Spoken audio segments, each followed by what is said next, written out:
K-12 Destination Career Academy Summer Experience, National Job Shadow Week. Job shadowing is a really important aspect of job seekers' path on getting to the job that they want. Job shadowing can show them the type of environments that they would be working in. I got to take a tour, or behind the scenes you would say, to the towel company. It was super amazing. I got to meet great people. With Destinations Career Academies, it's wonderful because, I mean, number one, you're getting students that are interested in certain fields. So to give them experience in different things earlier is just tremendous. It's a good opportunity for you to explore your career and your college opportunities more so that you can pursue the career you want to be in.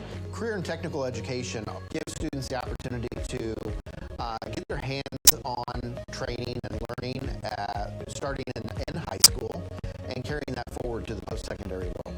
Destinations Career Academies not only is giving these students the ability to explore these different industries earlier, which again, getting the early experience is key, and DCA is definitely doing that. We first started meeting with Leilani Brown of K-12 earlier this year, and when she brought us this opportunity to partner on the Job Shadowing Week, we thought it was a perfect partnership with K-12 education.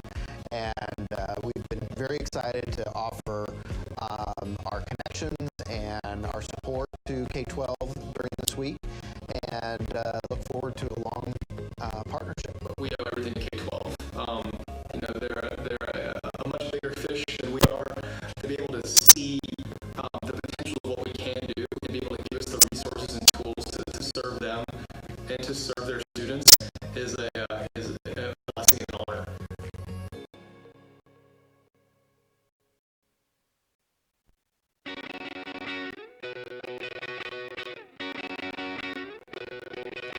Thank you.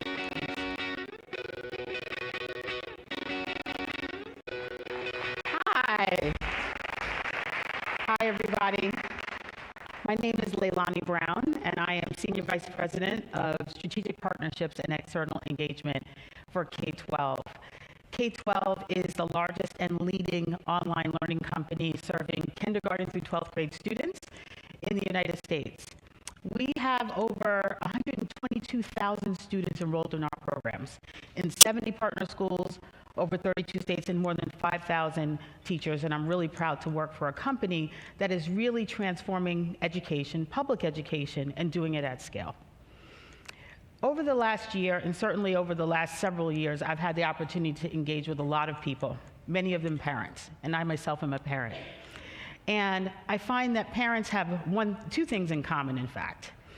And they are these two things. And economically disadvantaged parents as well as well-to-do parents. I've even had the opportunity to chat with a billionaire. So we have these two things in common. And let me know if you agree. The first, that almost all parents, if not arguably all parents, want to create a greater set of opportunities for their kids than they themselves had. Okay, I'm seeing a lot of shaking heads in the room. The second is, while parents are happy when their kids graduate from high school, and reasonably happy and proud when they graduate from college, they are over the moon when they get a job. Right?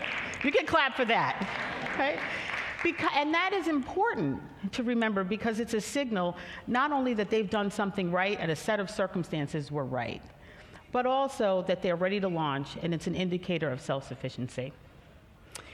One of the things that I think that it's important to start talking about is what the high school experience is and what the middle school experience is.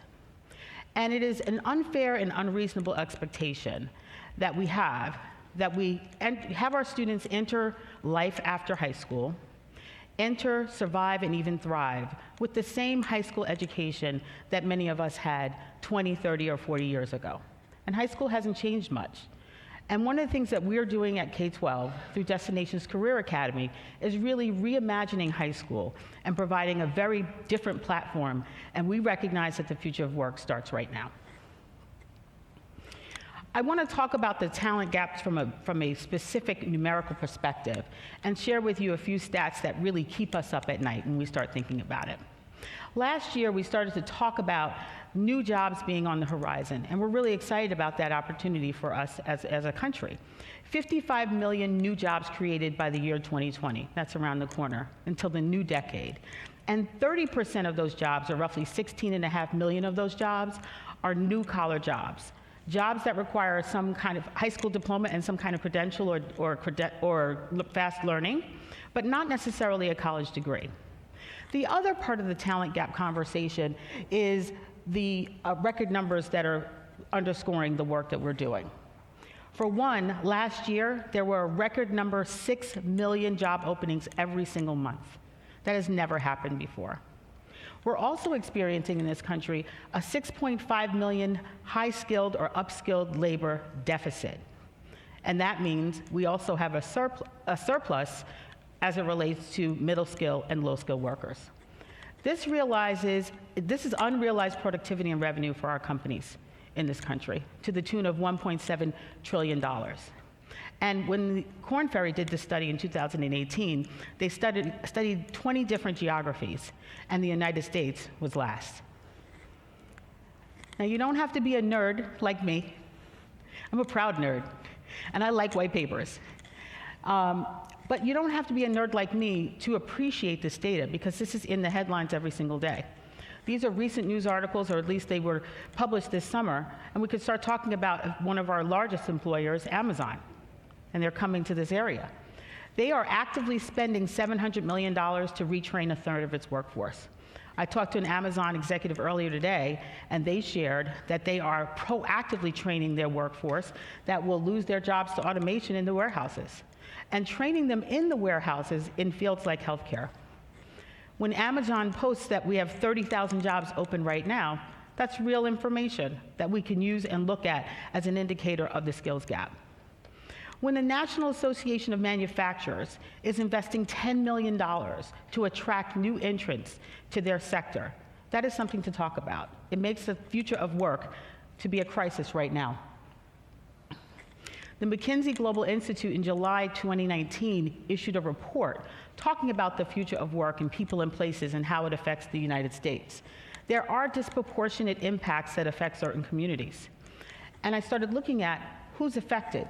Young workers, ages 18 to 34, workers over the age of 50, and or Hispanics and African Americans, all of those. And the intersectionality of those is daunting. We started thinking about it, well, who is left, right? Who's left? And I also want to point out the changing landscape for higher ed. This is another underpinning for the work that we do and why it's really important. We have $1.5 trillion in college debt that exists today, and it's spread across 45 million Americans. And that number is growing every single year. We have actually decreasing college enrollments. For 8 consecutive years, it has decreased and is projected to continue to increase. And by the year, I think 2035, it's expected to decrease a total aggregate of 20%. And we have new collar hiring trends. So I define new collar as high school with some level of college of advanced learning, but not necessarily a college degree. And a number of companies no longer require college education in order to have a long-term, well-paying, meaningful job. Now, I will be the last person to say that you shouldn't go to college. I went to college. I have a son. He'll likely go to college. And I'm sure that a good majority of this room experience some level of career mobility and upward mobility as a result of their higher education. Actually, can I see a show of hands if you went to college, associate's degree, graduate degree, bachelor's degree? Let the record show, everybody, right? But I want us to consider this, and this is very, very important. If we're going to address the future of work, we have to stop stigmatizing the high school to career pathway.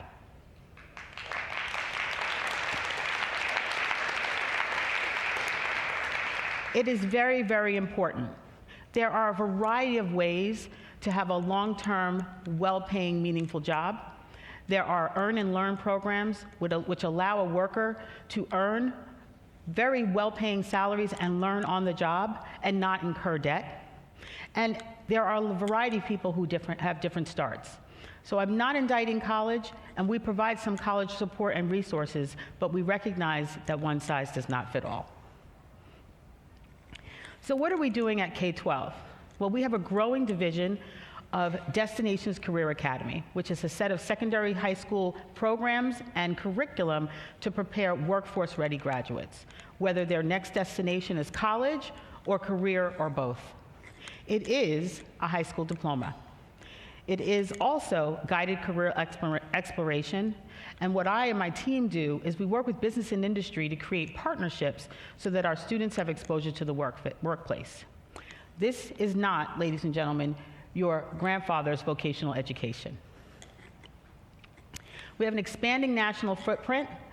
This year, we've enrolled 13,000 or more students in our Destination Career Academy programs across 20 different states. Thank you. We're really excited about that. That is breaking news, by the way. We just published that on Tuesday. We've also partnered with a fast-growing digital platform called Tallo, Tallo.com, and there are over 500,000 people on the Tallo platform connecting with 300 to 400 college and career partners. And it's a digital networking platform that differs from some of the others. Not saying that there's anything wrong with the others. For us, we consider the workplace to be our classroom, and it includes any number of these organizations. So we want to work with corporations and businesses, staffing firms that will assist us in placement, industry associations like the National Association of Manufacturers, like an agribusiness consortium that I've spoken to recently. We also want to work with workforce development agencies, and I heard some discussion when I was in the green room, and then finally nonprofit organizations. And the experiences need not have a very heavy operational lift.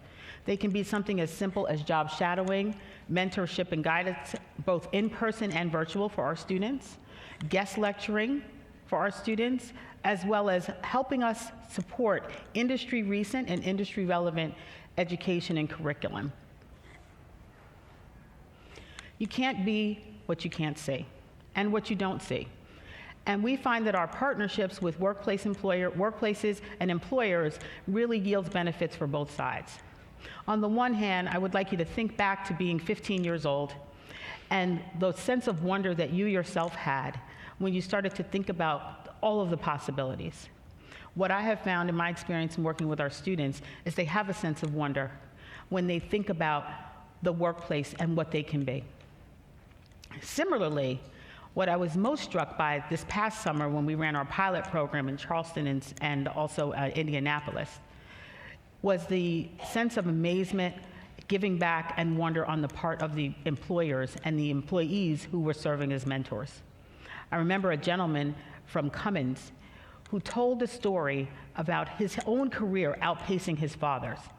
And when the students asked him, "What do you think your father taught you about work?" and he shared the story about work ethic, there were tears in his eyes. And so it's a mutually beneficial relationship with our workplace employers and also our students. And it's really hard to break them up at the end of the day. This is a model where we all win. Employers, business, and industry have an access to a Generation Z pipeline that is ready and ambitious and trained for the workforce. And we're also providing access, exposure, and equity to those who are underrepresented. Some of the photos that you've seen here were taken by my team when we were in the field and working with our colleagues. And what I will also share is that I was also struck by the number of female students, women students, young women, who were exposed to fields where they were traditionally underrepresented. And I was also struck by the opportunity to do that at scale and really address some of the other wage gaps that we might have. Here's how you can help. And I apologize for giving you an infomercial at the end of the day, but I'm going to take advantage of this opportunity. Help us tell this story. Help us tell this story about how working with business and industry can really help to destigmatize high school to career opportunities and also broaden exposure for young people. Become a partner. I'm here, and/or you can reach me at K-12 and become a partner around workplace experiences for our students. We would love that, and we have students all over the country.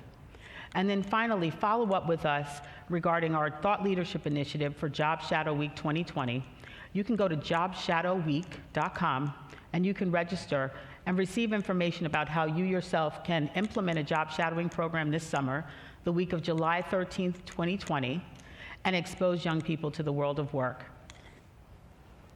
Thank you.